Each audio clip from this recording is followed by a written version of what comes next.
കർത്താവിൻ്റെ ദാസനോട് ഞാൻ ചോദിച്ചു, പ്രസംഗം എപ്പം നിർത്തണം? 9 മണി എന്നാണ് പറഞ്ഞിരിക്കുന്നത്. അപ്പോൾ കൃത്യം 9 ആകുമ്പോൾ പ്രസംഗം നിർത്തും. നേരത്തെ നിർത്തണോ? അല്ല, പ്രതിപക്ഷ ബഹുമാനവും വേണം അതിനായി ചോദിക്കുന്നു.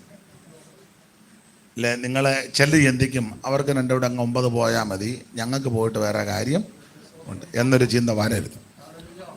ഇന്ന് രാത്രി എല്ലാ പ്രിയപ്പെട്ടവരെയും ദൈവം അനുഗ്രഹിക്കട്ടെ. ഞാൻ ഇനി മുഖവരകളോ മറ്റു കാര്യങ്ങളോ ഒന്നും പറയുന്നില്ല. തിരുവചനത്തിൽ നിന്ന് നമുക്ക് ചിന്തിക്കാം. ഈ ദിവസങ്ങളിൽ ദൈവസന്നിധിയിൽ പ്രാർത്ഥിച്ച് ഉപവസിച്ച് ദൈവസന്നിധിയിൽ ഇരിക്കുന്ന പ്രിയപ്പെട്ടവരെ ഓർത്ത് ദൈവത്തെ സ്തുതിക്കുന്നു. എല്ലാവരെയും ദൈവം അനുഗ്രഹിക്കുമാറാകട്ടെ. ഈ ദൈവദാസനോട് മുമ്പോട്ടിരിക്കുകയാണെങ്കിൽ പുറകെ ഇനി ആരെങ്കിലും വരികയെന്നേ അവർക്ക് ഇരിക്കാമല്ലോ. ഓക്കെ, തന്നെയല്ല മുന്നേ ഇങ്ങനെയുള്ളവർ ഇരിക്കുമ്പോൾ തന്നെ എനിക്കൊരു ബലമാണ്. അപ്പോൾ ഇന്ന് രാത്രിയിലെ തിരുവചന ശുശ്രൂഷയ്ക്ക് അടിസ്ഥാനമായിട്ട് വായിച്ചത് ഹോശിയ പ്രവചനം 2-ാം അധ്യായം അതിൻ്റെ 14-ാമത്തെ വാക്യമാണ്. വളരെ പരിചിതമായ വാക്യമാണ്. വിശേഷിച്ച് പെന്തിക്കോസുകാർ പലരും ഈ വാക്യം ഉരുവിട്ട് പ്രാർത്ഥിക്കാറുണ്ട്. ദൈവത്തിൻ്റെ മഹത്വം. അപ്പോൾ ഇന്ന് രാത്രി അല്പസമയങ്ങൾ ദൈവവചനം നമുക്ക് ശാന്തമായിട്ട് ചിന്തിക്കാം. കർത്താവ് അനുവദിച്ചാൽ നാളെ പകല് നമുക്ക് തിരുവചനം ധ്യാനിക്കാം. കഴിഞ്ഞ വ്യാഴവും വെള്ളിയും ശനിയും എല്ലാം കൺവെൻഷൻ ഉണ്ടായിരുന്നു കോട്ടയത്ത്. പിന്നെ സഭായോഗം, ഇന്നലെ യോഗം. അപ്പോൾ ഇനിയും നാളെ ഇവിടെ ഉണ്ട്. ഇനിയും വെള്ളിയും ശനിയൊക്കെ തുടർമാന യോഗമുണ്ട്. അപ്പം തൊണ്ടയ്ക്ക് അതിൻ്റെതായ ബുദ്ധിമുട്ടുണ്ട്. എങ്കിലും ഈ ഉച്ചഭാഷിണിയുടെ സഹായത്തിൽ ആമേൻ അല്പസമയങ്ങൾ ഇന്ന് രാത്രി നമുക്ക് തിരുവചനം നിശ്ചയിക്കപ്പെട്ട സമയപരിധിയിൽ നിന്ന് വചനം ധ്യാനിക്കാം. വേദപുസ്തകത്തിലെ പ്രവചന പുസ്തകങ്ങളെ നിങ്ങൾക്കറിയാം, പലർക്കും അറിയാം, 2ആയിട്ടാണ് തരംതിരിച്ച് പഠിക്കുന്നത്. വലിയ പ്രവാചകന്മാരും ചെറിയ പ്രവാചകന്മാരും. വലിയ പ്രവാചകൻ എന്ന് പറഞ്ഞാൽ കൂടെ അമേരിക്കയിൽ പോവുകയും 100 കിലോ തൂക്കമുള്ള ആളും ആമേൻ ഇച്ചിരി നെടുപ്പവും തടിയും തൻ്റെ ഉള്ള ആളെന്നല്ല അതിൻ്റെ അർത്ഥം. ചെറിയ പ്രവാചകന്മാർ കൊതുക് പോലെ ഇരിക്കുക, വലിയ പ്രവചനം എന്തെങ്കിലും മറുഭാഷ പറഞ്ഞ് ഓടി നടക്കുക. അങ്ങനല്ലേ വലിയതും ചെറുത്. അത് നമ്മൾ ഒപ്പിച്ചതാ. ഏതാ? 50 ലക്ഷം രൂപയുടെ വണ്ടിയെ വരുന്ന ആള് വലിയ പ്രവാചകനും സൈക്കിളിൽ വരുന്ന പുള്ളി ചെറിയ പ്രവാചകൻ. വിദേശ രാജ്യവുമായിട്ട് കൂടുതൽ അടുപ്പവും ബന്ധമുള്ള ആൾ വലിയ പ്രവാചകന്മാരും നാട്ടിൽ കൂടെ ലഘുലേഖ കൊടുത്ത് നടക്കുന്നയാൾ ചിലക്ക് അങ്ങനത്തെ ധാരണകളൊക്കെ ഉണ്ട്. ഈ പെന്തിക്കോസുകാരുടെ ഇടയിലുമുണ്ട്. എനിക്കറിയാം, ലഘുലേഖയൊക്കെ കൊടുത്ത് സഞ്ചിയൊക്കെ തൂക്കി ഒരു ചപ്പലുമൊക്കെ ഇട്ട് റോഡിൽ കൂടെ പോയി ട്രാക്റ്റുമൊക്കെ കൊടുത്ത് സുവിശേഷം പറയുന്നവരെ ചിലർക്ക് വലിയ തൃപ്തിയില്ല. ചിലർക്ക് വലിയ തൃപ്തിയില്ല. എന്നാൽ ഞാൻ എന്നെയും കൂടെ പ്രതിയാക്കിയായി പറയുന്നത്, ടൈയും കോട്ടും എല്ലാം കിട്ടി വിലയേറിയ വണ്ടിയിൽ കൂടെ വിദേശ രാജ്യങ്ങളിൽ പറക്കുകയും വരികയും ഒക്കെ ചെയ്യുന്ന ആള് കുറച്ചുകൂടെ കനമുള്ളതാണ്. അത് ഇതിനകത്തൊരു രീതികളാണ്. ഞാൻ പണ്ടെങ്ങോ പ്രസംഗിച്ചപ്പോൾ ഞാനൊരു കാര്യം പറഞ്ഞതാണ്. അത് വലിയ വിവാദമൊക്കെ ആയി ചിലർ. എനിക്കിതൊന്നും വിഷയമല്ല, ഒരു വിവാദവും എനിക്ക് വിഷയമല്ല. അപ്പോൾ ഞങ്ങളൊരു യാത്ര പോയപ്പോൾ ആ വണ്ടിയിൽ ഒരു പാസ്റ്റർ, അദ്ദേഹത്തിൻ്റെ ഭാര്യ, വേറെ 2 സഹോദരന്മാർ, ഞാനും ഒക്കെ ഉണ്ട്. അപ്പോൾ സ്ഥലവും ഒന്നും പറയുന്നില്ല. വണ്ടിയെ പോയപ്പോൾ ഒരു സാധാരണക്കാരനായ ഒരു ദൈവദാസൻ, ഒരു മാന്യ കർത്തൃദാസൻ റോഡിൽ കൂടി ഇങ്ങനെ പോകുന്നു. ഇത് മുമ്പേ പറഞ്ഞ പോലെ സഞ്ചിയൊക്കെ തൂക്കി ലഘുലേഖ കൊടുക്കും. അപ്പോൾ കൂടെ ഇരുന്നൊരു സഹോദരൻ പറഞ്ഞു, അയ്യോ ഒരു ദൈവദാസനാണല്ലോ. അപ്പോൾ ഈ പാസ്റ്ററുടെ ഭാര്യ പറഞ്ഞു, ഓ അയാൾ ഇങ്ങനെ തെണ്ടി നടക്കുന്നതാണ്. എനിക്കത് വലിയ ഹൃദയവേദനയായിപ്പോയി. എനിക്ക് പിന്നെ ഹൃദയവേദന മാത്രമല്ല, ഞാൻ മറുപടിയും പറഞ്ഞേച്ചാ വണ്ടിയിൽ നിന്ന് പോകുന്നത്. ആ സ്ത്രീ പറയുകയാ, അയാൾ ഇങ്ങനെ ഓ തെണ്ടി നടക്കുന്നു. ഞാൻ പറഞ്ഞു, ശരിയാ, പുള്ളിയും തെണ്ടി നടക്കുക, നമ്മളും തെണ്ടി നടക്കുക. പുള്ളി റോഡേ കൂടെ തെണ്ടുന്നു, നമ്മൾ വണ്ടിയെ പോയി തെണ്ടുന്നു. പുള്ളി സഞ്ചിയും ജിബ്ബായും മുണ്ട് കൊടുത്ത് തെണ്ടുന്നു, നമ്മൾ ടൈയും കോട്ടും ഇട്ട് തെണ്ടുന്നു. അതെ, അയാളെ സൈക്കിളിൽ ഇതിലെല്ലാം നടന്ന് തെണ്ടുന്നു, നമ്മൾ പ്ലെയിനെ പോയി അമേരിക്കയിൽ ചെന്ന് തെണ്ടുന്നു. അയാളും തെണ്ടിയാ, നമ്മളും തെണ്ടിയാ. അയാൾ സ്റ്റാൻഡേർഡ് ഇല്ലാത്ത തെണ്ടി, നമ്മൾ സ്റ്റാൻഡേർഡ് ഉള്ളതല്ലേ. അയാൾ ഒരു ദിവസം തെണ്ടിയാൽ 50 രൂപ കിട്ടും, നമ്മളൊരു ദിവസം ഇറങ്ങി തെണ്ടിയാൽ 50,000 രൂപ കിട്ടും. ബാക്കിയും കൂടെ കേക്ക്, പിന്നെ ഹല്ലേലൂയ പറയാം. ഞാൻ പറഞ്ഞ് അയാളുടെ ഭാര്യയും തെണ്ടി, നിങ്ങളും തെണ്ടി. പറഞ്ഞ പാസ്റ്ററുടെ ഭാര്യ, അങ്ങേരുടെ ഭാര്യയും തെണ്ടിയുടെ ഭാര്യ, ഈ പറഞ്ഞ സഹോദരി പുള്ളി കൊച്ചു തെണ്ടിയുടെ ഭാര്യ, പുള്ളിയുടെ ഭാര്യ, നിങ്ങൾ വലിയ തെണ്ടിയുടെ. മനസ്സിലായോ? എല്ലാവരും തെണ്ടിയാന്ന് പറഞ്ഞു. പിന്നെ വണ്ടി വിട്ട് പോയി. ആരും ഒന്നും മിണ്ടുന്നുമില്ല. ഞാൻ ചോദിച്ചിട്ട് പോലും ആരും മിണ്ടുന്നില്ല. ഒന്നും പാടില്ല. നമ്മള് വലിയവരെന്ന് പ്രതീക്ഷിക്ക പലരും അവിടെ വലുതല്ല. സ്തോത്രം. നമ്മളാ ഇവിടെ എല്ലാവർക്കും വലിപ്പം ഇട്ടേക്കുന്നത്. തമ്പുരാൻ തൂക്കി നോക്കുമ്പം ഒരുത്തനും കനം കാണുകയില്ല. Praise the Lord. സ്തോത്രം.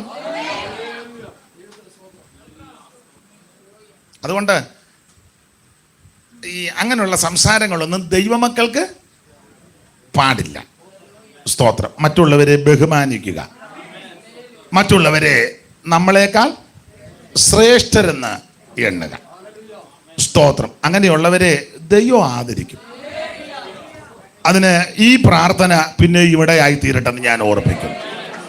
കർത്താവിന് മഹത്വം. ദൈവം എല്ലാവരെയും അനുഗ്രഹിക്കട്ടെ.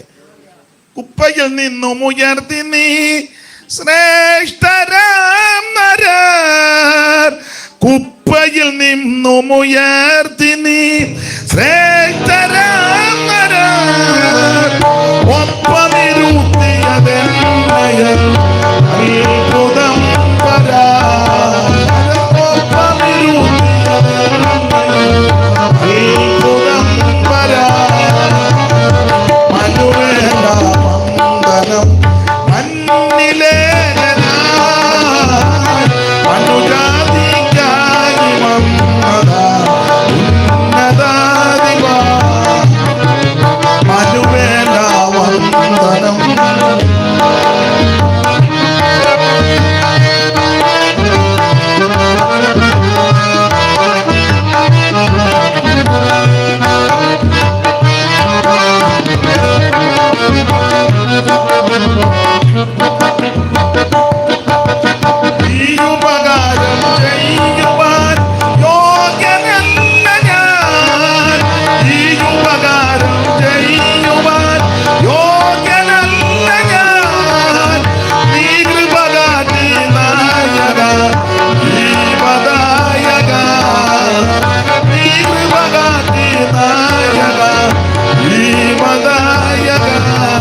വന്ദനം മണ്ണിലേനായി,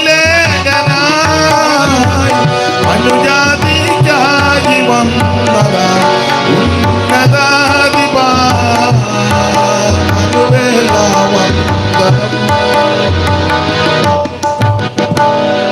അപ്പൊ ശ്രദ്ധിക്കുക, മറ്റുള്ളവരെ ആദരിക്കുകയും ബഹുമാനിക്കുകയും ചെയ്യുന്നവരെ ദൈവം ആദരിക്കും. അതെ, നമ്മുടെ വിഷയത്തിൽ വരാം. വലിയ പ്രവാചകന്മാരും ചെറിയ പ്രവാചകന്മാരും. ദൈവത്തിന്റെ മഹത്വം. വലിയ പ്രവാചകന്മാരുടെ നിരയിൽപ്പെട്ട വ്യക്തികളാണ് നമുക്കറിയാം യെശയ്യാവ്, യിരെമ്യാവ്, യെഹെസ്കേൽ, ദാനിയേൽ. ചെറിയ പ്രവാചകന്മാരുടെ നിരയിൽപ്പെട്ട വ്യക്തികളാണ് ഹോശിയ പ്രവാചകൻ മുതൽ മലാക്കി പ്രവാചകൻ വരെയുള്ള പ്രവചന വരേണ്യന്മാർ. നമ്മൾ ഇന്ന് രാത്രി ചെറിയ പ്രവചന പുസ്തകമാകുന്ന ഹോശിയ പ്രവചനം 2-ാം അധ്യായത്തിൻ്റെ 14-ാമത്തെ വാക്യമാണ് രാത്രിയിലെ തിരുവചന ചിന്തയ്ക്ക് അടിസ്ഥാനമായിട്ട് വായിച്ചിരിക്കുന്നത്. ഈ ഹോശിയ പ്രവചനത്തിലെ പ്രതിപാദ്യ വിഷയം തന്നെ ഒറ്റ വാക്കിൽ പറഞ്ഞാൽ എബ്രയീം എന്ന ഗോത്രത്തെ പറ്റിയ ഈ പുസ്തകത്തിലെ പ്രധാനപ്പെട്ട പ്രതിപാദ്യ വിഷയം എബ്രയീം എന്ന ഗോത്രം. എബ്രയീമിൻ്റെ ജനനം, വളർച്ച, ജീവിതം, ജീവിതചര്യകൾ, ഇവൻ്റെ പിന്മാറ്റത്തിൻ്റെ ഓരോരോ പടികൾ, ഒടുവിൽ ഈ പിന്മാറ്റത്തെ ചികിത്സിക്കുന്നത്, ഭേദപ്പെടുത്തുന്നത്, മടങ്ങി വരുന്നത്, ഇത്യാദി വിഷയങ്ങളാണ് ഹോശിയ പ്രവചനത്തിൽ അടങ്ങിയിരിക്കുന്നതും നാം പഠിക്കുന്നതും. ആ ഭാഗത്തേക്കൊന്നും ഇന്ന് രാത്രി പോകുന്നില്ല. വായിച്ച തിരുവെഴുത്തിൻ്റെ അടിസ്ഥാനത്തിലൊരു ചിന്ത, അതുകൊണ്ട് ഞാൻ അവളെ വശീകരിച്ച് മരുഭൂമിയിൽ കൊണ്ടുവന്ന് അവളോട് ഹൃദ്യമായി സംസാരിക്കും. ഇന്ന് രാത്രി നമ്മൾ ചിന്തിക്കാൻ പോകുന്ന ഒരു ചെറിയ ചിന്താ വിഷയം, സ്തോത്രം, ഈ മരുഭൂമി യാത്രയിൽ അല്ലെങ്കിൽ മരുഭൂമിയിൽ എന്തൊക്കെ ഉണ്ട് എന്നുള്ള ഒരു ചെറിയ ചിന്ത. മരുഭൂമിയിൽ എന്തൊക്കെ ഉണ്ട്? ഇനി പുതിയ നിയമത്തിന്റെ ഉപദേശത്തോട് ചേർത്ത് പഠിച്ചാൽ ഈ പഴയ നിയമവും പുതിയ നിയമവും അത് പ്രതിരൂപ സ്വരൂപങ്ങളാണ്, നിഴലും പൊരുളുമാണ്. പഴയ നിയമത്തിലെ സംഭവങ്ങളും വിഷയങ്ങൾ പലതും നിഴലും, അതിൻ്റെ പൊരുളാണ് പുതിയ നിയമത്തിൽ. അപ്പോൾ അങ്ങനെ നിഴലും പൊരുളും പഠിക്കുന്ന വിധത്തിൽ വരുമ്പോൾ മരുഭൂമി എന്ന് പറയുമ്പോൾ ചില സ്ഥലങ്ങളിൽ ചില വാക്യത്തിൻ്റെ വെളിച്ചത്തിൽ അതെന്തിനെ കാണിക്കുന്നു എന്ന് ചോദിച്ചാൽ മരുഭൂമി ദൈവസഭയെ കാണിക്കുന്നു. പുതിയ നിയമത്തിൽ ഒരു പ്രയോഗമുണ്ട് മരുഭൂമിയിലെ സഭയിൽ. അപ്പോൾ മരുഭൂമി ദൈവസഭയ്ക്ക് നിഴലായിട്ട് നമുക്ക് വേണമെങ്കിൽ പഠിക്കാൻ തെറ്റില്ല. ദൈവത്തിന് മഹത്വം. അങ്ങനെയെങ്കിൽ ഇന്ന് രാത്രി അല്പസമയം നമ്മൾ ചിന്തിക്കാൻ പോകുന്നത് മരുഭൂമിയിൽ എന്തൊക്കെ ഉണ്ടെന്ന്. ദൈവസഭയിൽ എന്തൊക്കെ ഉണ്ട്, ഈ മരുഭൂമിയിൽ എന്തൊക്കെ ഉണ്ട് എന്ന് അറിഞ്ഞിട്ട് ഈ മരുഭൂമിയിൽ കൂടി നാം പ്രയാണം ചെയ്താൽ ഈ യാത്ര ആനന്ദകരമായ യാത്രയാണ്. ഒന്നും അറിയാൻ മേലാതെ നമ്മൾ യാത്ര ചെയ്യും, വല്ലോ എന്തെങ്കിലും സംഭവിച്ചാൽ നമ്മൾ തളർന്നു പോകും. ഉദാഹരണം, പണ്ട് ഒരു യോഗം കഴിഞ്ഞപ്പോൾ രണ്ട് പിതാക്കന്മാർ മുറ്റത്തിരുന്ന് സംസാരിക്കുക. രണ്ടുപേരും പ്രായമുള്ള പിതാക്കന്മാരാ. അതിൽ ഒരു പിതാവ് ആരംഭകാല വിശ്വാസിയും മറ്റേ പിതാവ് അടുത്ത കാലത്ത് പെന്തിക്കോസി വന്നയാളാണ്. അപ്പോൾ അടുത്ത കാലത്ത് പെന്തിക്കോസി വന്നയാള് പഴയ പെന്തിക്കോസുകാരനായ പിതാവിനോട് പറയുക, ചാക്കോച്ച, പെന്തിക്കോസി വന്നപ്പോഴാണ് ഇതുകൊണ്ടെന്നറിയുന്നേ, എന്നെ നാന്നറിയാൻ മേൽ എന്തോ പ്രശ്നമാണ്. അപ്പൊ പുതിയ വിശ്വാസി പഴയ വിശ്വാസിയോട് പറയാ, ചാക്കോച്ച, പെന്തിക്കോസി സഭയിലോ ഒക്കെ ഉണ്ടായ പ്രശ്നങ്ങളാണ്. അടിയോ പിടിയോ അല്ലെങ്കിൽ കേസോ കോടതി അങ്ങനെയൊക്കെ ആയിരിക്കാം, അതാണല്ലോ ഇപ്പൊ കൂടുതലും. അപ്പൊ ഈ പുതിയ വിശ്വാസിയോർത്ത് എപ്പോഴും അങ്ങ് പാട്ടും പ്രാർത്ഥനയും അന്യഭാഷയും തന്നെയാണ്. അങ്ങനെ എങ്ങാണ്ട് ധരിച്ചാ പുള്ളി ഇതിനകത്ത് വന്നു കഴിഞ്ഞപ്പോൾ ഇതിനകത്ത് ടോർപ്പോടോ, കാലുവാറില് തൊടുത്തുകൊത്ത്, കാലേ വാരി അടിക്കുക, ടോർപ്പോടോ നെഞ്ചത്തോട് കമ്പി കുത്തി കയറ്റുക, ഒരുത്തനെ എങ്ങനെ തകർക്കാന്ന് വെച്ചാൽ തകർക്കുക, കൂട്ടം കൂടുക, ഗുണ്ടായുസം, അതിനൊക്കെ ഒത്തിരി പ്രശ്നങ്ങളാണ്. അപ്പൊ ഇതെല്ലാം കണ്ടപ്പോൾ ഈ പുതിയ വിശ്വാസി അന്തം വിട്ടുപോയി. നോട്ടീസ് കണ്ടത് കടന്നു വരുവീൻ, സംബന്ധിപ്പീൻ, അനുഗ്രഹം പറ. ഇത് കണ്ടോണ്ടാ പുള്ളി ഇതിനകത്ത് 3 വേട, കടന്നു വരുവീൻ. നിങ്ങൾ ആ നോട്ടീസ് ഒന്നും കണ്ടിട്ടില്ല. കടന്നു വരുവീൻ, സംബന്ധിപ്പീൻ, അനുഗ്രഹം. അത് അറിഞ്ഞ് പുള്ളി കടന്നു വന്നു കഴിഞ്ഞപ്പം ഭയങ്കര പ്രശ്നം ഇതിനകത്ത്. അപ്പൊ അതെല്ലാം കൂടെ കണ്ടേച്ചാ ഈ പുള്ളി പറഞ്ഞത്, ചാക്കോച്ച ഇത് കൊണ്ടുവന്നു. അപ്പോൾ പഴയ വിശ്വാസി ഉടനെ തിരിച്ച് പ്രതിവചിച്ചു, കിവറിച്ച, ഇതെല്ലാം ഉണ്ടെന്നറിഞ്ഞോണ്ടാ ഞാൻ ഇതിനകത്ത് നിൽക്കുന്നത്. അപ്പം പുതിയ വിശ്വാസിക്ക് എന്തൊക്കെ ഉണ്ടെന്ന് അറിയത്തില്ലായിരുന്നു. അപ്പൊ എന്തോ ഒരു പ്രശ്നം വന്നപ്പോൾ പുള്ളി ആകെ തളർന്നു. അപ്പൊ പഴയ വിശ്വാസിക്ക് അറിയാം പാട്ടും പ്രാർത്ഥനയും മാത്രമല്ല, ഇത് കഴിഞ്ഞ ഭാര്യയും ടോർപ്പടോ ഒക്കെ ഇതിനകത്ത് ഉണ്ട്. അതാ പ്രശ്നം വന്നപ്പം പഴയ വിശ്വാസം നല്ല ഉറപ്പുള്ളത്, കാരണം പുള്ളിക്ക് ഇതൊക്കെ ഉണ്ടെന്ന് അറിയാം. അതാ പുള്ളി പറഞ്ഞത് എല്ലാം ഉണ്ടെന്ന് അറിഞ്ഞുകൊണ്ടാണ് ഞാൻ ഇതിനകത്ത് നിൽക്കുന്നത്. അതിൻ്റെ ഉപദേശം അല്ലെങ്കിൽ കർത്താവ് പറഞ്ഞൊരു പ്രയോഗം ഇത്തരണത്തിൽ നല്ലതാ. നല്ല നെല്ലിൻ്റെ കൂടെ ആ കളെ വളരെ, ഇപ്പൊ കള പറിക്കത്തില്ല, നെല്ലിന് ക്ഷീണമാകും. എല്ലാം ഇതിനകത്തുണ്ട്. സ്തോത്രം. കളത്തെ മുറ്റും വെടിപ്പാക്കുന്നൊരു സുദിനമുണ്ട്. വീശുമറം അവന്റെ പക്കല. ഒരു സഭക്കാരുടെ കയ്യിലും വീശുമറം കൊടുത്തിട്ടില്ല, കൊടുക്കുകയില്ല. ഓവർസീർമാരുടെ കയ്യിലൊന്നും വീശുമറം കർത്താവ് കൊടുത്തിട്ടില്ല, കൊടുക്കുകയില്ല. ചുമ്മാ വീശുകാന്നേ ഉള്ളൂ. സൂപ്രണ്ടിന്റെ കയ്യിലും വീശുമറം ഒന്നും നിങ്ങളോർക്കുന്ന പുല്ലൊരു സൂപ്രണ്ടിനെ കൊടുക്കുക. ചുമ്മാ വീശുമറം ഒന്നും ആരുടെയും കർത്താവ് കൊടുത്തിട്ടില്ല. IPC-ക്കാരുടെ ഒട്ടും വീശുമറം കൊടുക്കല്ലോ, ഊടുപാട് വീശിക്കളയും. അവർ കിട്ടാത്ത അതിനകത്തുള്ളവരെ തന്നെ വീശിക്കൊണ്ടിരിക്കുക. പിന്നെ അപ്പം ഇതാരുടെയും കൊടുത്തിട്ടില്ല. വീശുമുറ അവന്റെ പക്കല. സ്തോത്രം. ചെമ്മരിയാടും കോലാടുകളും ഭൂമിയിൽ വേർതിരിയും, ചെല്ലും നിത്യത മണവാട്ടിയുമായി യുഗയുഗവാണിടുവാ.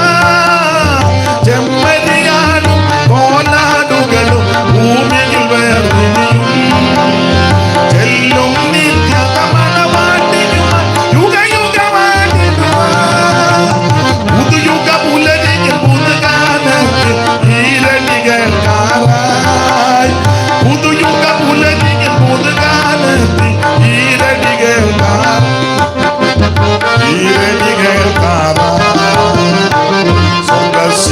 പ്രവാസികളെ പ്രഭാതമാകാറായി, പ്രതികൂലമാകും ഈ മരുവാസം വേഗം തീരാറായി. പ്രതികൂലമാകും ഈ മരുവാസം വേഗം തീരാറായി. പ്രതികൂലമാകും ഈ മരുവാസം വേഗം തീരാറായി. അപ്പൊ ശ്രദ്ധിക്കുക, കർത്താവ് ഇതെല്ലാം നന്നായിട്ട് ചെയ്യുന്നൊരു സുദിനമുണ്ട്. അപ്പോൾ അറിയാൻ പാടില്ലാഞ്ഞ വ്യക്തി പ്രശ്നം വന്നപ്പോൾ ആകെ ക്ഷീണിച്ചു, മനപ്രയാസമായി. അതാ പുള്ളി ചോദിച്ചത് ഇത് കൊണ്ടുവന്ന്. അപ്പൊ എന്തൊക്കെയുണ്ടെന്ന് അറിയാമായിരുന്ന വ്യക്തി ഈ പ്രശ്നം വന്നപ്പോൾ ക്ഷീണിച്ചില്ല. പുള്ളിക്ക് മനസ്സിലായി ഇതല്ല ഇതിനകത്ത്. അതാ പുള്ളി പറഞ്ഞൊക്കെ ഉണ്ടെന്ന് അറിഞ്ഞുകൊണ്ടാണ് ഞാൻ നിൽക്കുന്നത്. അപ്പോൾ നമുക്ക് ആ ഭാഗം വിട്ടാൽ കഴിഞ്ഞ് അവരെ രണ്ടുപേരെയും ചിന്തിച്ചിരിക്കണ്ട. നമുക്ക് ആ വല്യപ്പന്മാരേരാ ഇവിടെ ഉള്ളതാ, അതൊന്നും വേണ്ട. നമുക്ക് നമ്മുടെ വിഷയത്തിൽ വരാം. ഈ മരുഭൂമിയിൽ എന്തൊക്കെ ഉണ്ടെന്ന് അറിഞ്ഞിട്ട് ഈ മരുഭൂമിയിൽ കൂടി യാത്ര ചെയ്താൽ ഈ യാത്ര ആനന്ദത്തിന്റെ യാത്രയാണ്. ഒന്നും അറിയാൻ വരാതെ നമ്മൾ യാത്ര ചെയ്യും, വല്ലോ എന്തെങ്കിലും സംഭവിച്ചാൽ ക്ഷീണിച്ചു പോകും. അതുകൊണ്ട് ഇന്ന് രാത്രി ക്ഷീണിക്കരുത്, തളർന്നു പോകരുത്, മടുത്തു പോകരുത്, പിന്മാറരുത്, പതറരുത്, ചഞ്ചലിക്കരുത്. സങ്കീർത്തനക്കാരന്റെ ഭാഷ പറഞ്ഞാൽ ചാഞ്ഞ മതിലും ആടുന്ന വേല ആകരുത്. യഹോവയിൽ ആശ്രയിച്ച് ഉറച്ച് ധൈര്യത്തോടെ നിൽക്കണം. ദൈവം നിന്നെ അനുഗ്രഹിക്കും. Praise the Lord. മരുഭൂമിയിൽ എന്തൊക്കെയുണ്ട്? നമുക്ക് മരുഭൂമി എന്നുള്ളൊരു ചെറിയ പഠനം, അത് തിരുവചനത്തിൻ്റെ അടിസ്ഥാനത്തിൽ ലഭിച്ച ആശയം അനുസരിച്ച് ചില കാര്യങ്ങൾ നമുക്ക് ഒന്ന് ചിന്തിക്കാം. ദൈവത്തിൻ്റെ മഹത്വം. ഞാൻ വാക്യങ്ങൾ ആദ്യം പറയാം. മോള് ക്രമത്തിൽ വളരെ പതുക്കെ വായിച്ചാൽ മതി, പേടിക്കുമൊന്നും വേണ്ട. വളരെ ശാന്തമായിട്ട് വായിച്ച് സഹായിക്കണം. അപ്പം ആദ്യം ഞാൻ വാക്യങ്ങൾ അങ്ങ് പറയാം. അത് മോളൊന്ന് നോട്ട് ചെയ്തിട്ട് ക്രമത്തിൽ വായിക്കണം. നമ്മുടെ ചിന്ത മരുഭൂമിയിൽ, നമ്മുടെ വിഷയം മരുഭൂമിയിൽ എന്തുണ്ടെന്നാണ്. ഉൽപ്പത്തി പുസ്തകം അതിൻ്റെ 21-ാം അധ്യായത്തിൻ്റെ 14 വായിക്കണം, പിന്നെ അതിൻ്റെ 19 വായിക്കണം. അത് കഴിഞ്ഞ് പുറപ്പാട് പുസ്തകം 3-ാം അധ്യായത്തിൻ്റെ 1ഉം 2ഉം ആർക്ക് വേണമെങ്കിലും വായിക്കാം ഉറക്കെ. അത് കഴിഞ്ഞ് പുറപ്പാട് 3-ന്റെ 18 ഒന്ന് വായിച്ച് സഹായിക്കണം. പിന്നെ പുറപ്പാട് പുസ്തകം 5-ാം അധ്യായത്തിൻ്റെ 1ഉം 2ഉം ഒന്ന് വായിച്ച് സഹായിക്കണം. പിന്നീട് പുറപ്പാട് പുസ്തകം 15-ാം അധ്യായത്തിൻ്റെ 22 മുതൽ 27 വരെ വായിച്ച് സഹായിക്കണം. അതിനുശേഷം പുറപ്പാട് 16-ാം അധ്യായത്തിൻ്റെ 31-ാമത്തെ വാക്യം പിന്നീട് വായിച്ച് സഹായിക്കണം. പിന്നെ സംഖ്യാപുസ്തകം 21-ന്റെ 4ഉം 5ഉം 6ഉം വായിച്ച് പിന്നെ സഹായിക്കണം. പിന്നെ മത്തായി 4-ന്റെ 1ഉം 3-ന്റെ 1ഉം മർക്കോസ് 1-ന്റെ 2ഉം 3ഉം. ബാക്കി വാക്യം ഞാൻ ഇത് കഴിഞ്ഞ് പറയാം. അപ്പോൾ ആദ്യം നമ്മുടെ ചിന്ത മരുഭൂമിയിൽ എന്തൊക്കെ ഉണ്ടെന്ന വായിച്ചേ. ഉൽപ്പത്തി പുസ്തകം 21-ാം അധ്യായത്തിൻ്റെ 14 വാക്യം ആദ്യം വായിച്ചേ. മൈക്ക് കൂടെ, അതിനല്ലേ ഞാൻ മൈക്ക് തന്നത്. ആ ആ ആ ആ ആ ആ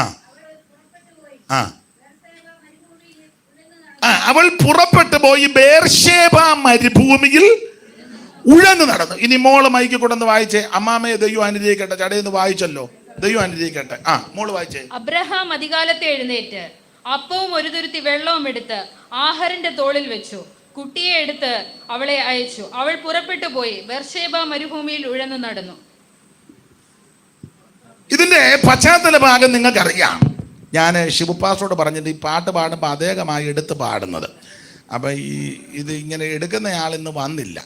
ഇതിപ്പം പണ്ടൊരാൾ പറഞ്ഞ പോലെ സിനിമാ കൊട്ടൊക്കെ പണിയും വേണം, അഭിനയിച്ചും കാണിക്കണമെന്ന് പറഞ്ഞ പോലെ അദ്ദേഹം ഇതിപ്പോൾ എല്ലാം കൂടെ ചെയ്യണം. അപ്പം ഞാൻ പറയാമായിരുന്നു, ഇടയ്ക്ക് 2 ശീല് പാട്ട് പാടുമ്പം ഒന്ന് പാടി സഹായിക്കണമെന്ന് പറയുമായിരുന്നു. അന്നേരം മൈക്ക് മോഡയിൽ നിന്ന് മേടിച്ചോണം. അപ്പം അടുത്താന്നല്ലോ മൈക്ക്. അപ്പം ശ്രദ്ധിക്കുക, മരുഭൂമിയിൽ എന്തുണ്ട്? ഇവിടെ വായിക്കുന്നത് ഉൽപ്പത്തി പുസ്തകം 21:14. അബ്രഹാം അതികാലത്ത് എഴുന്നേറ്റു, അപ്പവും ഒരു തുരുത്തി വെള്ളവും എടുത്ത് ഹാഗാറിന്റെ തോളിൽ വെച്ച് കുട്ടിയെ കൊടുത്തു, അവളെ അയച്ചു. അടുത്ത വാക്യത്തിൽ അവൾ പുറപ്പെട്ടു പോയി ബേർശേബ മരുഭൂമിയിൽ ഉഴന്ന് നടക്കുക. ശ്രദ്ധിക്കുക, ബേർശേബ മരുഭൂമിയിൽ തന്റെ തലമുറയാകുന്ന ഇശ്മയിലിന്റെ കൈക്ക് പിടിച്ച് വേദനയോട് ഭാരത്തോടെ ഞരങ്ങി യാത്ര ചെയ്യുന്ന ഒരു സഹോദരി.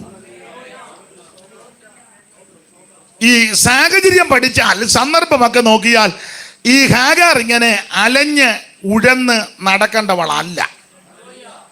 കാരണം അബ്രഹാമിന്റെ വീട്ടിൽ വളരെ സന്തോഷത്തോടെ ജീവിച്ചവളാ ഹാഗാർ. ഈ ഹാഗാറിനെ അബ്രഹാമിന് ഈ വീട്ടിലേക്ക് കൂട്ടായി ലഭിച്ചത്, അതിനെപ്പറ്റി പറഞ്ഞ മിസ്രൈമിലേക്ക് പണ്ടൊരു പോക്ക് പോയി. ആ പോക്കിന് കിട്ടിയതാ ഹാഗാറിനെ. അതാ മിസ്രൈമ്യ ദാസിയാകുന്ന ഹാഗാർ. ആ ഭാഗത്തേക്കൊന്നും പോകുന്നില്ല. അപ്പോൾ അബ്രഹാമിന്റെ വീട്ടിൽ വളരെ സന്തോഷത്തോടെ ജീവിച്ചവളാണ് ഹാഗാർ. അബ്രഹാമിനെ ദൈവം വിളിച്ചു വേർതിരിച്ചു, വാഗ്ദത്തം ദൈവം കൊടുത്തു. അബ്രഹാം അത് വിശ്വസിച്ചു. ഈ സാറായിക്ക് അത്ര വലിയ വിശ്വാസമൊന്നും വന്നില്ല ആരംഭത്തിൽ.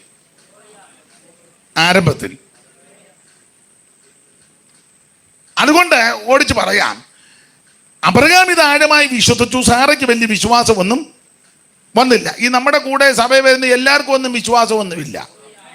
ഇങ്ങനെ തുള്ളിയും ചാടിയും പാടിയും കൊട്ടിയൊക്കെ നടക്കുന്നെങ്കിലും വിശ്വാസമൊന്നും ഇല്ല. വിശ്വസിക്കുന്നവർ ഹല്ലേലൂയ പറയാൻ പറയുമ്പോൾ ചുമ്മാ പൊക്കുന്നതാ, വിശ്വാസമൊന്നും ഉണ്ടായിട്ടല്ല. ഒരിക്കൽ കൂടെ ഹല്ലേലൂയ, ഇവൻ ചുമ്മാ ഇങ്ങനെ ഇരുന്ന് കാണിക്കുന്നല്ലേ, വിശ്വാസമൊന്നുമില്ല. സ്തോത്രം. വിശ്വാസമുള്ളവന്റെ വാക്ക് കേൾക്കുമ്പോൾ അറിയാം, അവന്റെ സംസാരം കേൾക്കുമ്പം അറിയാം. പിന്നെ നമ്മുടെ കൂടെ ഇങ്ങനെ പമ്മി നടക്കുന്ന വിശ്വാസമൊന്നും ഉണ്ടായിട്ടില്ല. വേറെ പോക്കണം.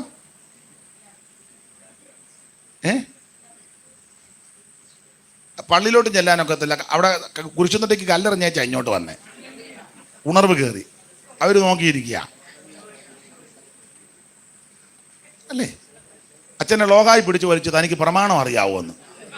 അങ്ങേര് വൈദികം മര്യാദക്കാനായതുകൊണ്ട് പുള്ളി കൈ തട്ടിയ ചങ്ങ് പോയി. ഇനിയിപ്പോൾ അങ്ങോട്ടും പമ്മി ചെല്ലാനും ആ വന്ന മൂച്ചിന് കൺവെൻഷൻ സ്റ്റേജിൽ കയറി പറഞ്ഞ് പള്ളിക്കാർ മുഴുവൻ ഡാഷാന്ന്. ഇനി അങ്ങോട്ടും എന്നാ വന്നെടുത്ത് നീ ഗുണമായോ? നീ ഓരോർക്ക് നീ 100 കിലോ ഉണ്ട്, 1/2 കിലോയുടെ സ്വോത്രം പറയുമോ?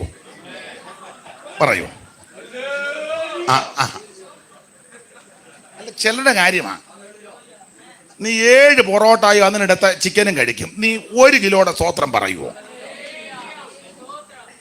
അല്ലൊന്ന് ചിന്തിച്ചേ.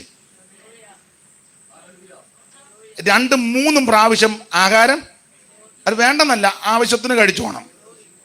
പക്ഷെ ആരാധനയ്ക്ക് വരുമ്പോൾ മാത്രം അങ്ങ് പമ്മല. വളരെ ബുദ്ധിമുട്ടിയാവുന്ന കൈയടിക്കുക, ഒരു ഹല്ലേലൂയൊക്കെ പറഞ്ഞ് ചിലര് ദൈവത്തിന് മഹത്വം ആണ്ടേ. അപ്പൊ ഈ ദൈവത്തിൽ വലിയ വിശ്വാസമൊന്നും ചിലർക്കില്ല. അപ്പൊ ഈ ഹാഗർ അബ്രഹാമിന്റെ വീട്ടിൽ വളരെ സന്തോഷത്തോടെ ജീവിച്ചവളാ. ദൈവത്തിന് മഹത്വം. അബ്രഹാമിനെ ദൈവം വിശ്വാസം കൊടുത്തു. അബ്രഹാം വിശ്വസിച്ചു. സാറയ്ക്ക് വലിയ വിശ്വാസം വന്നില്ല. അതിന്റെ വെളിച്ചത്തിലാണ് ഹാഗറിന്റെ അടുക്കൽ അബ്രഹാമിനെ സാറായുടെ നിർബന്ധപ്രകാരമാ കടത്തിവിട്ടത്. തന്നിമിത്തം അബ്രഹാമിന് ഹാഗറിൽ കൂടി ഒരു തലമുറ കൊണ്ടായി. നിങ്ങൾക്കറിയാം, ഇശ്മയേൽ. ഉൽപ്പത്തി പുസ്തകം 16-ാം അധ്യായത്തിന്റെ ഒടുവിൽ വായിക്കുമ്പോൾ ഇശ്മായേൽ ജനിക്കുമ്പോൾ അബ്രഹാമിന് 86 വയസ്സുണ്ടെന്ന. അങ്ങനെ എഴുതിയേക്കുന്നത്. 16-ാം അധ്യായത്തിന്റെ ഒടുവിൽ വായിച്ച മോളെ, എടുത്തെങ്കിൽ ചടികടാന്ന് വായിച്ചോ. 17-ന്റെ നേരെ മേളിൽ കിടപ്പുണ്ട്.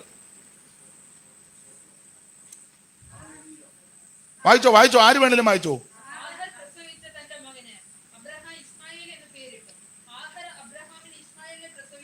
ഹാഗാർ അബ്രഹാമിന്, മൈക്ക് അടുത്തിരിപ്പുണ്ടല്ലോ, എന്നാലും മൈക്കിനോട് വലിയ താല്പര്യം ഇല്ലല്ലോ. ഹാഗാർ അബ്രഹാമിന് ഇശ്മായേലിനെ പ്രസവിച്ചപ്പോൾ അബ്രഹാമിന് 86 വയസ്സ്. അപ്പോൾ 86-ാമത്തെ വയസ്സിൽ ഇശ്മായേലിന് ലഭിച്ചു. അപ്പോൾ അബ്രഹാമിന് ഹാഗറിൽ കൂടി ഇശ്മായേൽ ലഭിച്ചു. എൻ്റെ ചിന്ത, ഇശ്മായേൽ ഹാഗാറിന് ലഭിച്ചു കഴിഞ്ഞപ്പോൾ അബ്രഹാം ഒരു ചെറിയ ആശയം പറയുകയാണ്. ആ കാലയളവിൽ സാറയേക്കാൾ ഉപരി ഹാഗറിനോട് ഒരു സ്നേഹവും താല്പര്യവും ഒരു മമതയും അടുപ്പവും, അത് മാനുഷികം, അങ്ങനെ ഉണ്ടാകും. ആരുടെയും കുഴപ്പമാണെന്ന് ഞാൻ പറയത്തില്ല. ഒരല്പ താല്പര്യവും അടുപ്പവും പറ്റുമാനവും ഒരു മമതയൊക്കെ ഹാഗറിനോട്. അതിന് നാട്ടിലെ ഒരു പഴഞ്ചൊല്ലുണ്ട്, ഈ കിട്ടപ്പോരുള്ളിടത്ത് മമത കൂടുവന്ന. കിട്ടപ്പോരുള്ളിടത്ത് മമത കൂടും. ഞങ്ങളുടെ നാട്ടിൽ വേറൊരു പഴമൊഴിയുണ്ട്, അത് പറയുമ്പോൾ കുറച്ചുകൂടെ മനസ്സിലാകും. ദശയുള്ളിടത്തെ അപ്പൊ ഇപ്പോൾ ഹാഗറിനാണ് തലമുറ. സാറായി പ്രസവിച്ചിട്ടില്ല. അപ്പോൾ അബ്രഹാമിന് മാനുഷികമായി ഒരു താല്പര്യവും മമതയും അടുപ്പവും ഒക്കെ ഹാഗറിനോട് വരാം. അത് ഞാൻ എന്നെയും കൂടെ പ്രതിയാക്കുക, ഉപദേശമാർക്കും ഉണ്ടാകാം. ഏത് സഭ, നിങ്ങൾ ഏത് സഭയെടുത്തു, ഞാൻ ഒന്നാം പ്രതി ഞാനാ. സഭയെ കാശും പുത്തനും കഴിവും ഇച്ചിരി സ്റ്റാറ്റസും ഒക്കെ ഉള്ളവരോട് പാസ്റ്റർമാർക്ക് കുറച്ച് കൂടുതൽ മിണ്ടുകലങ്ങള്. ഒന്നാം പ്രതി ഞാനാന്ന് പറഞ്ഞല്ലോ, പിന്നെ നിങ്ങൾ പിന്നെ എന്നെ ഇങ്ങനെ കിഴിഞ്ഞു നോക്കുന്നേ. ആൾക്കാരെല്ലാം പറയും ഞങ്ങൾക്ക് എല്ലാവരോടും ഒരുപോലാണ്, നാം ഒരപ്പത്തിൻ്റെ അംശികളാണ്. അങ്ങനെ വെറുതെ പറയുന്നതാ, വെറുതെ പറയുന്നതാ. മനുഷ്യനാണോ? ഈ ഭൂമിയിലാണോ ജീവിക്കുന്നേ? നിന്റെ ശരീരത്തിന്റെ വീണ്ടെടുപ്പ് ഇതുവരെ നടന്നിട്ടില്ലല്ലോ. അതുകൊണ്ട് സൂക്ഷം, ഇങ്ങനത്തെ പ്രകൃതി വരും.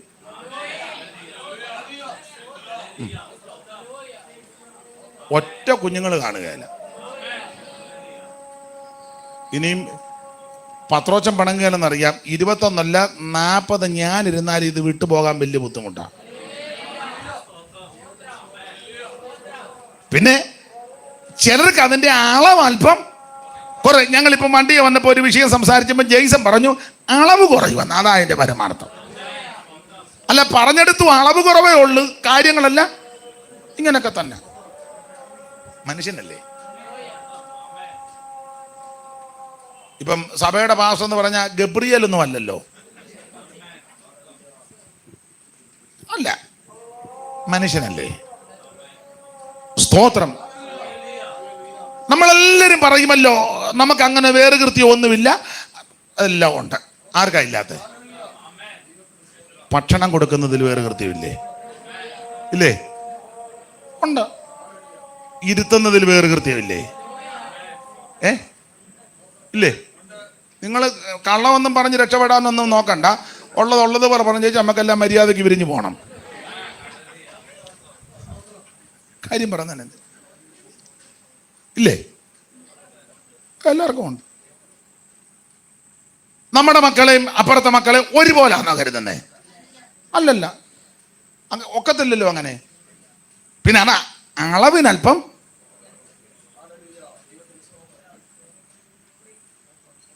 എന്നോട് ഒരു സഹോദരി നമുക്ക് വേണ്ടപ്പെട്ടതാ. അവിടെ ചെറുപ്പത്തിൽ നടന്ന സംഭവം. അവിടെ അമ്മയുടെ അനിയത്തിയുടെ വീട്ടിൽ അവർ നിന്ന് പഠിക്കുന്നത്. അപ്പം അമ്മയുടെ അനിയത്തി കൂടുതൽ പാലൊടിച്ച കാപ്പി മോക്ക് കൊടുക്കും, കുറച്ച് പാലൊടിച്ച കാപ്പി ചേട്ടത്തിയുടെ പിള്ളേർക്കും. കുടിച്ചവളാ എന്നോട് പറഞ്ഞേ, അല്ല ഞാൻ പാലൊടിച്ചെന്നല്ല പറഞ്ഞ്. കുറ്റവുമല്ല ഞാൻ പറഞ്ഞ മനുഷ്യ പ്രകൃതി അതാ. സ്തോത്രം. അതെ, മനുഷ്യ പ്രകൃതി.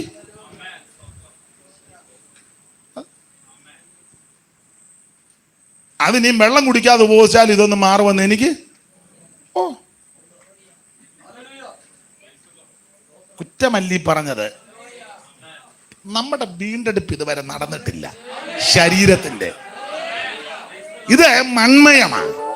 ഇതിനകത്തെ രാഗങ്ങളെ, മോഹങ്ങളെ, സ്വാർത്ഥത, ഇച്ഛ, അഭിലാഷം, ആവേശം ഒത്തിരി ഉണ്ട്. അതിൽ പിന്നെ ഇത് കുറച്ചൊക്കെ പരിഹരിക്കുന്നത് ഈ ഉപവാസത്തിലും പ്രാർത്ഥനയിലുമാണ്. അതിനാ ഉപവാസവും പ്രാർത്ഥനയും. ഇങ്ങനെയുള്ള ആഗ്രഹങ്ങളെ, മോഹങ്ങളെ, ഇച്ഛകളെ, അഭിലാഷങ്ങളെ, തൃഷ്ണകളെ പിടിച്ചൊതുക്കുവാൻ, ഇതിനെ കീഴടക്കി ബലപ്പെടുവാനും ജയിക്കുവാനുമാ ഉപവാസവും പ്രാർത്ഥനയും. എല്ലാറ്റിലും ഉപരി കർത്താവിന്റെ വരവിൽ എടുക്കപ്പെടാൻ. Praise the Lord. അതെ, അപ്പൊ ആ കാലയളവിൽ അബ്രഹാം സാറയേക്കാൾ ഉപരി ഹാഗാറിനെ സ്നേഹിച്ചെന്ന് വരാം. അപ്പോൾ അബ്രഹാം ഇവളെ സ്നേഹിക്കുമ്പോൾ വീട്ടിൽപ്പെട്ടവരും അഭ്യാസികളൊക്കെ ഉണ്ടല്ലോ, പലരുണ്ടല്ലോ, അവരെല്ലാവരും ഹാഗാറിനെ ബഹുമാനിച്ചെന്നും വരാം. അപ്പോൾ എല്ലാവരുടെയും ബഹുമാന പാത്രമായി, എല്ലാവരും ആദരിച്ചവളായി, ബഹുമാനിച്ചവളായി ഹാഗാറും പൈതലും അബ്രഹാമിന്റെ വീട്ടിൽ വളരെ സന്തോഷത്തോടെ ജീവിച്ചു. എന്നാൽ ദൈവം തന്റെ വാഗ്ദത്തം സാറയിൽ കൂടി നിവർത്തിച്ചു. അബ്രഹാമിന് സാറയിൽ കൂടി ഒരു തലമുറ കൊണ്ടായി ഇസഹാക്ക്. നിങ്ങൾക്കറിയാം, നാം ഇങ്ങനെ വായിക്കുന്നു. അവൻ കരയുന്നത് എന്തിനാ? മോൻ എന്തിനാ കരയുന്നേ? മോനെ എന്തിനാടാ കരയുന്നത്? ഇവന്റെ അമ്മ ഏതാ? എഴുന്നേറ്റ് നിന്ന് അമ്മയെ കാണട്ടെ. മോനെ അങ്ങോട്ട് ചെല്ലും. മോനെ ഇവനെ അങ്ങോട്ട് കൊണ്ടുപോകും. നീ എന്തിനാ അമ്മയെ വിട്ടേച്ച് ഇങ്ങോട്ട് വന്ന്? എവിടെ പോയി? നിനക്ക് അമ്മയുടെ അടുക്ക പോണോ? അല്ല, ഇത് ചോദിക്കണേ. പിന്നെ കൊച്ചുങ്ങൾ കരഞ്ഞാലോ? അപ്പൊ ശ്രദ്ധിക്കുക, ദൈവം തന്റെ വാഗ്ദത്തം സാറയിൽ കൂടി നിവർത്തിച്ചു. അബ്രഹാമിന് ഒരു തലമുറയെ സാറയിൽ കൊടുത്തു ഇസഹാക്ക്. നാം ഇങ്ങനെ തിരുവനന്തപുരത്ത് വായിക്കുന്നു, ഇസഹാക്കിന്റെ മുലകുടി മാറിയപ്പോൾ അബ്രഹാം ഒരു വലിയ വിരുന്ന് കഴിച്ചു. അതിനകത്തൊരു ചിന്ത പറയാം, ഈ അമ്മമാരോട് വിശേഷിച്ച് പറയാം. മക്കൾ യഹോവ തരുന്ന ഈ അവകാശവും ഉദരബലം ദൈവം തരുന്ന ദാനമെന്നല്ല, പ്രതിഫലം. മക്കൾ യഹോവ തരുന്ന അവകാശവും ഉദരബലം ദൈവം തരുന്ന പ്രതിഫലമാണ്. അപ്പോൾ ഈ കുഞ്ഞുങ്ങളെയൊക്കെ ദൈവം തന്നിരിക്കുന്നതാണ്. അപ്പൊ അങ്ങനെ കുഞ്ഞുങ്ങളെ അമ്മമാരോടും സഹോദരിമാരോടുമായി പറയുന്നത്, കുഞ്ഞുങ്ങളെ ദൈവം തരുമ്പോൾ വേദപുസ്തകത്തിന്റെ പ്രമാണവും ശാസ്ത്രീയമായിട്ടും എല്ലാം അത് അംഗീകരിച്ച കാര്യമാണ്. കുഞ്ഞുങ്ങൾക്ക് അമ്മയുടെ മുലപ്പാല് കൊടുക്കണം. കുഞ്ഞുങ്ങള് അമ്മയുടെ മുലപ്പാല് നുകർന്ന് കുടിച്ചു വേണം വളരാൻ.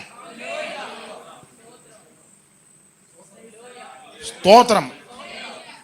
ഈ ആടിന്റെ പാല് കൂടെ കൊടുക്കുന്ന കൊച്ചുങ്ങൾ ഇടയ്ക്കിടയ്ക്ക് ആടങ്ങനല്ലേ ചിലത്? നിങ്ങൾ ശ്രദ്ധിച്ചിട്ടില്ലേ? ചില കൊച്ചുങ്ങൾ ചിരിക്കാൻ പറഞ്ഞതല്ല. ആട്ടുംപാലാകത്ത് ആരാണ്ട് പറഞ്ഞു പോലും അസ്ഥിക്ക് ബലം ഉണ്ടാകുമെന്ന്. നല്ല ബലമാ. 5 വയസ്സുള്ളവനെ ഒന്ന് പിടിച്ചേ അവൻ അടിച്ച് തീർപ്പിച്ചാ പോകുന്നത്.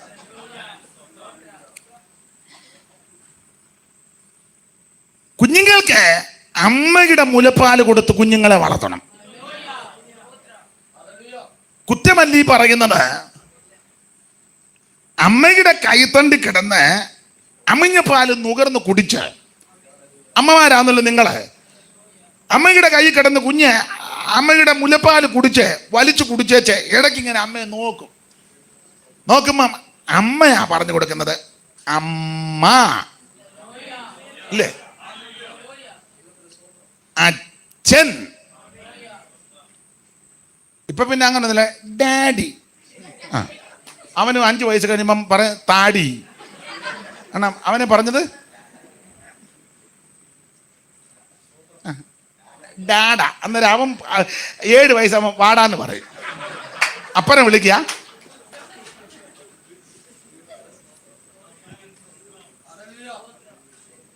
അപ്പൊ അമ്മയാ പറഞ്ഞു കൊടുക്കുന്നത്. അമ്മ, അച്ഛൻ, അമ്മുമ്മ, അപ്പച്ചൻ, അമ്മ എന്നെല്ലാം പഠിക്കുന്നത്.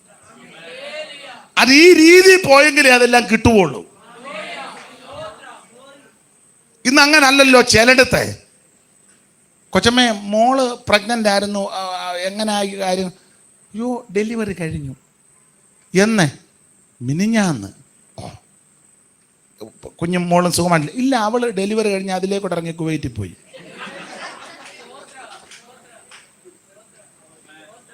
അവധിയില്ല. അവിടെയും കുഴപ്പമല്ല, അവധി. പിന്നെ കുഞ്ഞിനെ എൻ്റെ തന്നേച്ചാ. പിന്നെ വീട്ടിൽ ഒരു സ്ത്രീയെയും കൂടെ ഞങ്ങൾ എടുത്തിട്ടുണ്ട്. 2 എണ്ണം കഴി പശുവും പാല് മേടിക്കും. അത് കാച്ചി ഒരു 7 നിപ്പിളും കുപ്പി. രാവിലെ അത് മുഴുവൻ നിറച്ച് ഈ സമാജത്തിന് വരുന്നതാ. 7 കുപ്പി പാലും ഈ കൊച്ചും തള്ളി ഓട്ടോ നിറച്ച് കൊച്ചിനെ കൊണ്ട് കിടത്തി വെച്ച് ഓരോ കുപ്പി എടുത്ത് ഇടയ്ക്കിടയ്ക്ക് ആത്മാവിലാകുമ്പോൾ നോക്കും തീരുന്നുണ്ടോ എന്ന്. ഞാൻ തമാശ പറഞ്ഞതല്ല. ഇങ്ങനെയുള്ള കുഞ്ഞുങ്ങൾക്ക് മാതാപിതാക്കളോട് വലിയ പ്രതിബദ്ധത കാണുകയില്ല, കാണത്തില്ല. എല്ലാവരുടെയും കാര്യമല്ല ഞാനീ പറയുന്നത്. സിംഹഭാഗവും നിങ്ങളെ യോജിക്കുമോ ഇല്ലയോ എന്നൊന്നും എനിക്കറിയത്തില്ല. അതെൻ്റെ വിഷയവുമല്ല.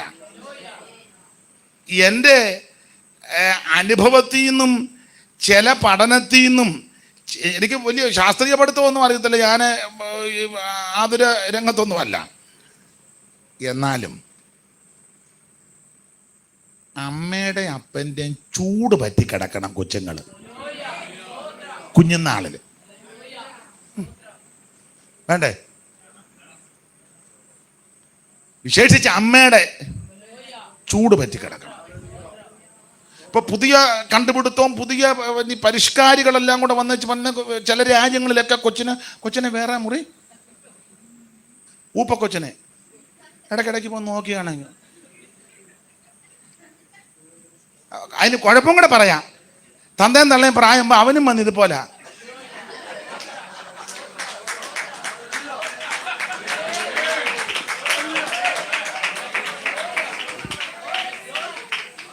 അവന്റെ ഭാര്യ പറയും അപ്പച്ചനെ ഒന്ന് കാണിച്ചാല്, ഹായ് അപ്പച്ച. അപ്പനന്നേരം വെളിവും വെള്ളിയാലും ചെല്ലാതെ ആണ്ട വലന്ന് കിടക്കുന്നു. എങ്ങനെ ഗുണമാകും? ഞാൻ തമാശ പറഞ്ഞതല്ല,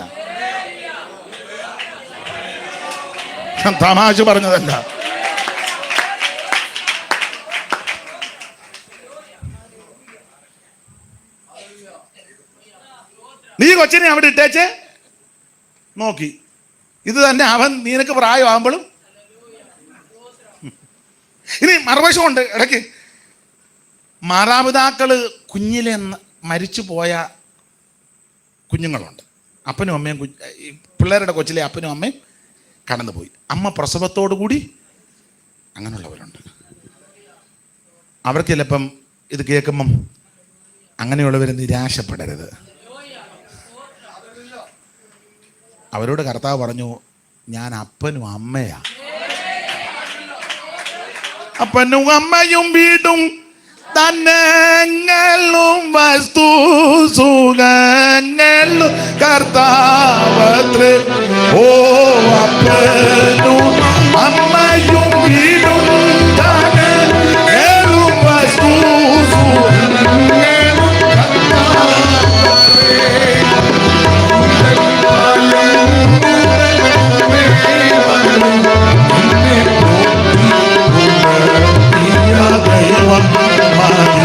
ഓ പൈതൽ പ്രായം മുതൽ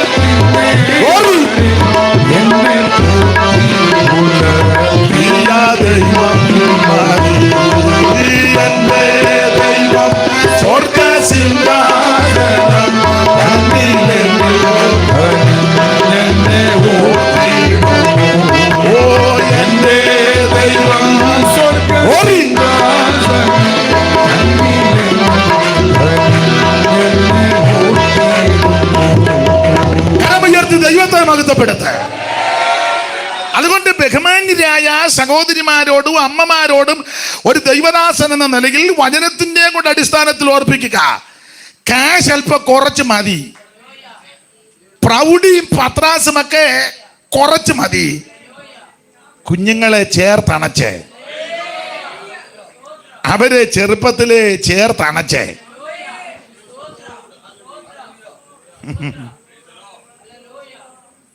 കാശിന് വേണ്ടി, അത് തെറ്റാന്ന് ഞാൻ പറയുന്നില്ല, കാശൊക്കെ ഈ ഭൂമി ജീവിക്കുമ്പോൾ വേണം.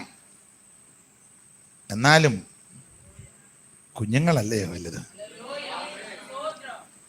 വേണ്ടേ? അവർക്ക് ചെറുപ്പത്തിലെ ആത്മീക പാഠം കൊടുക്കണ്ടേ, വേണ്ടേ? കാശൊക്കെ ഇഷ്ടം പോലെ ഉണ്ടായി, അവന് വേറെ പുസ്തകം കാണുന്ന ഇഷ്ടമല്ല.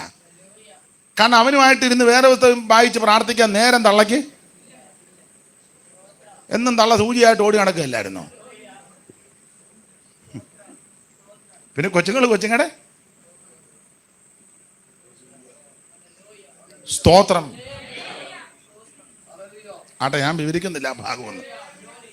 പക്ഷെ ഇവിടെ അബ്രഹാമിന്റെ വീട്ടിൽ ഇസഹാക്കിന്റെ മുലുകുടി മാറിയ ശേഷം